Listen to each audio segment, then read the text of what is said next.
नमस्कार दोस्तों, BHU world में आप लोगों का बहुत बहुत स्वागत है। आज हम लोग देखने जा रहे हैं बीएचयू बीकॉम एंट्रेंस 2021 में सिलेबस के डिटेल एनालिसिस को। हर सब्जेक्ट से कौन कौन से टॉपिक इंपॉर्टेंट है जो कि कवर करने, तो उसको हम लोग आज डिटेल में देखने जा रहे हैं। तो चलिए देखते हैं हम लोग बिजनेस मैनेजमेंट। बिजनेस मैनेजमेंट में जो पहले हम लोग को कवर करना है forms of business. Forms of business क्या होता है? बिजनेस, इंडस्ट्री और कॉमर्स दो पार्ट्स में डिस्ट्रीब्यूट होते हैं। इंडस्ट्री क्या करता है? Industry create form utility. Industry क्या करता है? रॉ मटेरियल को फिनिश गुड्स में चेंज करता है। कॉमर्स का क्या काम होता है? कॉमर्स का काम ये होता है कि वो प्रोड्यूसर पॉइंट से लेके कंज्यूमर पॉइंट तक गुड्स को पहुंचाने का काम होता है। तो अगर फॉर्म्स ऑफ किसी भी टॉपिक को आप जो यहाँ पे देख रहे हैं, सारे टॉपिक को हम लोग डिटेल में कवर करेंगे। किसी को आता है तो बहुत अच्छी बात है, नहीं आता है हम लोग यहाँ पे इस बीएचयू वर्ल्ड के प्लेटफॉर्म पे आपको बेसिक लेवल से एकदम कवर करवाए जाएंगे सारे टॉपिक्स को। देन नेक्स्ट हम लोगों को क्या पढ़ना है? Principle and theories. तो प्रिंसिपल एंड थ्योरीज हम लोगों ने इसको थोड़ा बहुत क्या किया है, पढ़ा होगा क्लास 12th में। नहीं भी पढ़ा है कोई बात नहीं, तो इसको भी हम लोग एकदम डिटेल में कवर करेंगे। Principle and theories of management, जैसे कि दो बहुत ही फेमस नाम है, Henri Fayol and FW Taylor. Henri Fayol ने तो ऐसे प्रिंसिपल दिए जो कि हम लोग अपने लाइफ में, प्रैक्टिकल लाइफ में भी आप फॉलो करेंगे तो भी हम लोग एक बेहतर खुद में मैनेजमेंट कर सकते हैं, अच्छा खुद को मैनेज कर सकते हैं। जैसे आप अपने काम के प्रति मैनेजमेंट का, जैसे पहला क्या था इनका प्रिंसिपल, डिवीजन ऑफ वर्क, की काम को बांट दो। तो आप भी दिन भर के काम को अपने बांट दीजिए, तो देखिए कितने बढ़िया से आप हर पूरे दिन को काम को अच्छे से प्रॉपरली मैनेज करके कर ले जाएंगे। देन अथॉरिटी रिस्पॉन्सिबिलिटी इन्होंने दिया था जैसे सेकेंड प्रिंसिपल। तो अनुशासन खुद में भी होना चाहिए, अथॉरिटी खुद में होना चाहिए। रिस्पॉन्सिबिलिटी, तो हमारा रिस्पॉन्सिबिलिटी हमारे माता पिता के लिए और खुद के लिए भी हम रिस्पॉन्सिबल होंगे। हम अपने काम के लिए, हम अपने पढ़ाई के लिए, सबके लिए रिस्पॉन्सिबल होंगे। तो इसी तरीके से इन्होंने 14 प्रिंसिपल दिया था कि जिसको कि अगर हम लोग अपने लाइफ में भी फॉलो करेंगे, इवन आज भी, तो इसको हम लोग क्या अपने लाइफ को क्या कर सकते हैं, बेहतर वे में मैनेज कर सकते हैं। तो इस प्रिंसिपल एंड थ्योरीज को कैसे इन्होंने अप्लाई किया था बिजनेस मैनेजमेंट में, तो इसको भी हम लोग स्टडी करेंगे इस सेकेंड टॉपिक के अंदर। अब थर्ड टॉपिक क्या आता है? Function of management. Function of management, इसमें पहला हम लोग क्या पढ़ेंगे? प्लानिंग। प्लानिंग तो हम लोग हर रोज करते हैं। मैं यहाँ पे अभी खड़े होकर आप लोगों को पढ़ा रहा हूँ, तो मैंने भी प्लानिंग करके आया है कि आप लोगों को क्या क्या आज बताना है। आप भी प्लान कर रहे होगे कि कैसे हमको बीएचयू बीकॉम एंट्रेंस 2021 क्लियर करना है। तो इसी तरीके से हम लोग प्लानिंग तो एवरी डे करते हैं। हम लोगों के लाइफ, मतलब पूरा लाइफ ही प्लानिंग पर ही चलता है। या घर से स्कूल जाना है, स्कूल से घर जाना है, तो everything is based on planning. तो नेक्स्ट टॉपिक क्या है? ऑर्गेनाइजिंग। ऑर्गेनाइजिंग क्या था? ग्रुपिंग ऑफ पीपल, टू और मोर पीपल, किस लिए? To achieve the common goal. ये था ऑर्गेनाइजिंग। ऑर्गेनाइजिंग में हम लोग क्या सीखेंगे? इसमें हम लोग प्रोसेस को जानेंगे, साथ ही different type of organisation structure, जो कि लाइन ऑर्गेनाइजेशन था, लाइन एंड स्टाफ ऑर्गेनाइजेशन था, फंक्शनल ऑर्गेनाइजेशन था। इसी तरीके से और भी एक दो ऑर्गेनाइजेशन इसके अंदर आते हैं। तो उन सारे ऑर्गेनाइजेशन के स्ट्रक्चर को इसमें हम लोग जानेंगे और किस तरीके से क्वेश्चंस पूछे जाते हैं ये भी आप लोगों को पूरा बताया जाएगा कि हर टॉपिक से कैसे कैसे क्वेश्चन हम लोगों को पूछे जाते हैं। थर्ड टॉपिक है क्या हमारा? स्टाफिंग। तो स्टाफिंग में स्टाफिंग के प्रोसेस को जानना है। उसके बाद आपको क्या जानना है? इसमें ट्रेनिंग के बारे में। ट्रेनिंग दो प्रकार के होते हैं, on the job training, of the job training.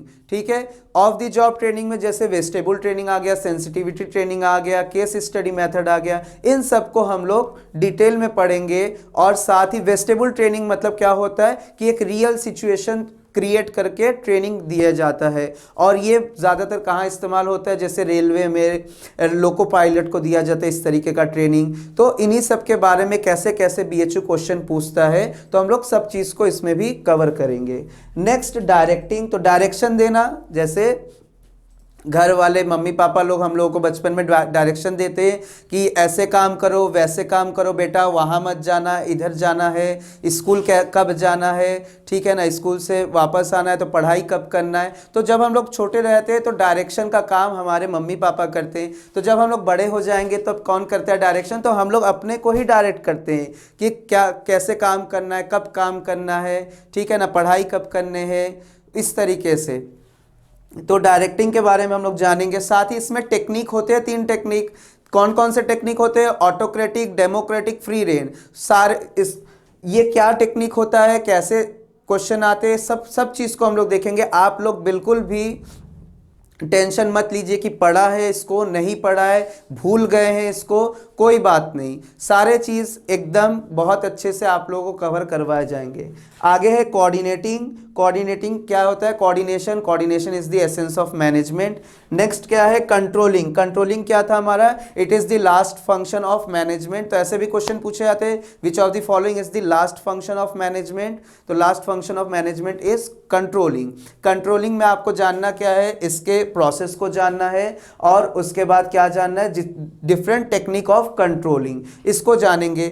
ये तो मैं आप लोग को एक संक्षेप में बता रहा हूँ, एक समरी में बता रहा हूँ, लेकिन मैं पूरे टॉपिक्स को ही कवर करूंगा, ठीक है, एकदम डिटेल वे में। बस एक नॉर्मल एक हाईलाइट कर रहा हूँ कि कौन कौन सा टॉपिक उसके अंदर भी इंपॉर्टेंट है। तो कोई भी ऐसा स्टूडेंट कि किसी कारणवश आप हमारे अगर कोर्स को नहीं परचेस कर पा रहे हैं, तो आप इन टॉपिक्स को जरूर से कवर करके जाइएगा, जिससे कि आप भी BHU BCom एंट्रेंस बहुत बढ़िया नंबर से क्रैक कर पाए। चलिए बढ़ते हैं, देखिए कि नेक्स्ट टॉपिक क्या है हमारा।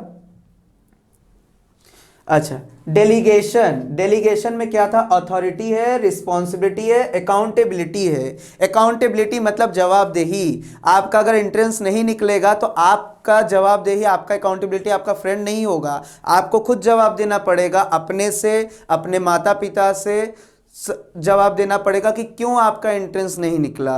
तो अकाउंटेबिलिटी मतलब जवाबदेही। देन क्या है? रिस्पॉन्सिबिलिटी। तो रिस्पॉन्सिबिलिटी को अभी मैंने डिस्कस भी किया था इसके पहले। रिस्पॉन्सिबिलिटी मतलब रिस्पॉन्सिबल, कि आपका जिम्मेदारी घर के प्रति, परिवार के प्रति, आपके अपने माता पिता के प्रति, आपका खुद का अपने लाइफ के प्रति क्या रिस्पॉन्सिबिलिटी बनता है। तो ये तो हो गया रिस्पॉन्सिबिलिटी, जो कि हम लोग अपने आए दिन भी जानते हैं कि एक नॉर्मल पर्सन का क्या रिस्पॉन्सिबिलिटी होना चाहिए। और इसी का इस्तेमाल बिजनेस मैनेजमेंट में कैसे होता है, तो इसको भी हम लोग जानेंगे और सीखेंगे। And authority means power to give order, ठीक है, पावर टू गिव ऑर्डर, तो ये होता है authority.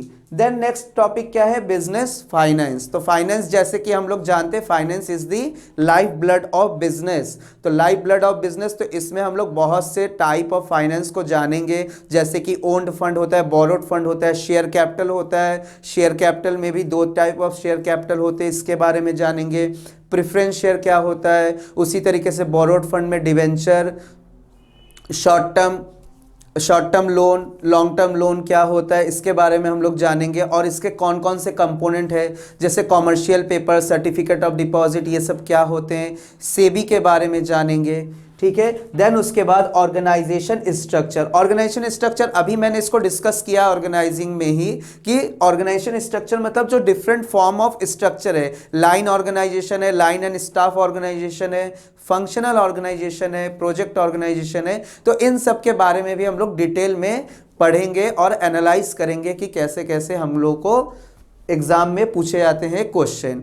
Okay students, thank you. ये था आज का टॉपिक, बिजनेस मैनेजमेंट का डिटेल एनालिसिस ऑफ सिलेबस। इसके पहले मैंने वीडियो एक और बनाया है जिसमें how to crack BHU BCom entrance 2021, उसमें मैंने डिटेल में बताया है कि कैसे हम लोग एंट्रेंस एग्जाम को क्रैक करें। उसमें मैंने सीट्स, एलिजिबिलिटी, साथ ही साथ कौन कौन से सब्जेक्ट से कितने क्वेश्चन पूछे जाते हैं, सबके बारे में डिटेल वे में बताया है। तो जिन्होंने भी उस वीडियो को नहीं देखा है, आप उस वीडियो को लिंक डिस्क्रिप्शन में दिया हुआ है, तो जाके पहले उस वीडियो को देख लीजिए। Okay, thank you.